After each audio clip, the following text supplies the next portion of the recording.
Magandang umaga po sa ating lahat, mga kapatid. Magandang umaga din po. Tayo po ay nasa ika-13 linggo sa karaniwang panahon at ang ating mga pagbasa ay nagbibigay diin sa atin sa kahalagahan at pagbibigay ng tamang pagrespeto at paggalang sa mga tinawag, pinili at hinirang upang maging lingkod ng Diyos.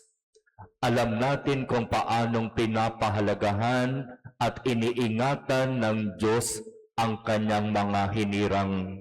Sa unang pagbasa, narinig natin mula sa aklat ng mga hari kung papaanong si Propeta Eliseo ay tunay na iniingatan at pinagpapala sa kanyang misyon.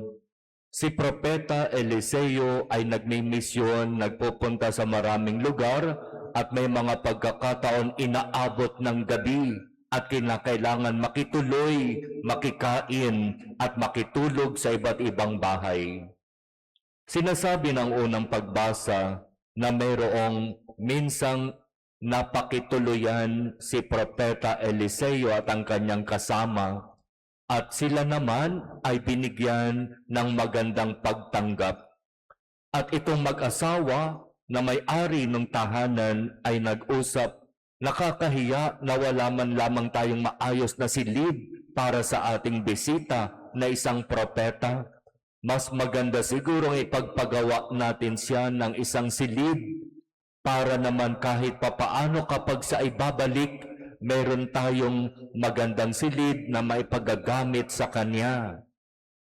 Ganito ang kaisipan nitong mag-asawa na ito kung paano sila tatanggap at magbibigay paggalang sa propeta ni Yahweh.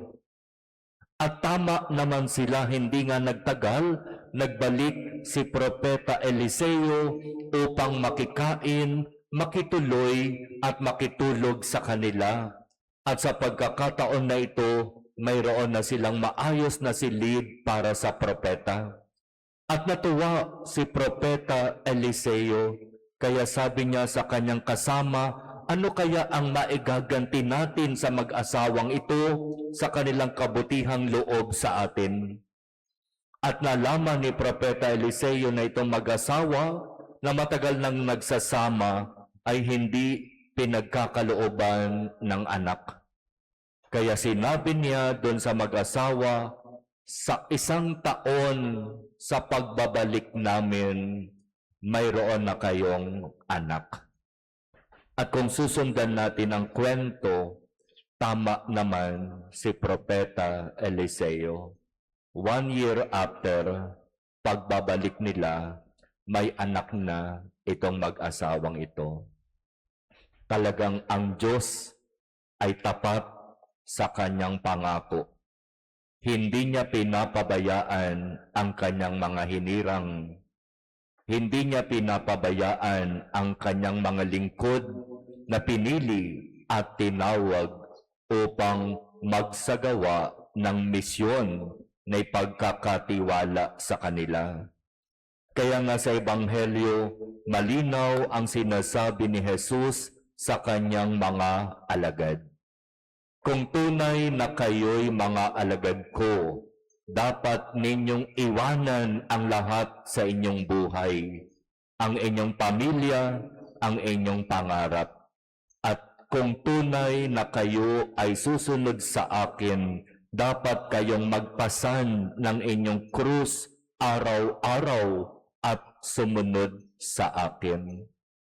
Kapag mas pahahalagahan mo ang buhay mo, hindi ka karapat-dapat sa akin. Kapag mas uunahin mo ang pangarap mo, ang pamilya mo, ang sarili mo, hindi ka karapat-dapat sa akin. Sapagkat malinaw ang sinasabi ng ating Panginoon, ang nag-iingat ng kanyang buhay ay siyang mawawalan nito. At ang nawawala ng kanyang buhay dahil sa akin ay magkakamit nito. At sa huli, sinabi ng ating Panginoon, sino man sa inyo na magbigay ng kahit isang basong tubig na malamig sa isa sa maliliit na ito dahil sa ito'y alagad ko. Tinitiyak kong siya'y tatanggap ng gantimpala. Ibig sabihin, ang mga hinirang na lingkod ng Diyos ay umaasa sa kabutihang loob ng tao. Ang mga pinili at tinawag upang gumanap ng misyon ng Diyos ay umaasa lamang sa Diyos sa pamamagitan ng kagandahang loob ng mga taong magmamalasakit sa kanila. Kaya nga, kung ikaw ay magbibigay ng kahit isang basong tubig na malamig sa isa sa mga lingkod ng Diyos dahil sila'y tunay na lingkod, ang sabi ng ating Panginoon, tinitiyak ko sa inyong tatanggap kayo ng gantimpala. Ngayong linggong ito ay linggo ng pagpapahalaga sa misyon ng Diyos sa pamamagitan ng Santo Papa. Kaya nga sinasabi kanina sa panimula, ang ating second collection ay para sa misyon at layunin ng Santo Papa. At yung mga second collection na yan, iipunin at ipapadala sa Roma na isang ginagamit ng Santo Papa sa kanyang misyon. At kung babalikan natin ang ating ebanghelyong narinig, ito ay tumutukoy sa pagbibigay tulong sa mga hinirang at pinili upang maglingkod. Kaya kung tayo ay makikibahagi sa misyon na ito ng simbahan na ipinagkatiwala ng Diyos sa kanyang mga hinirang, tayo ay makikibahagi din ng biyaya at pagpapala. Kaya mga kapatid, unawain nating mabuti ang paanyaya ng ating mga pagbasa ngayon at bilang mga binyagan, makibahagi tayo sa misyon na ito ng Diyos. Amen.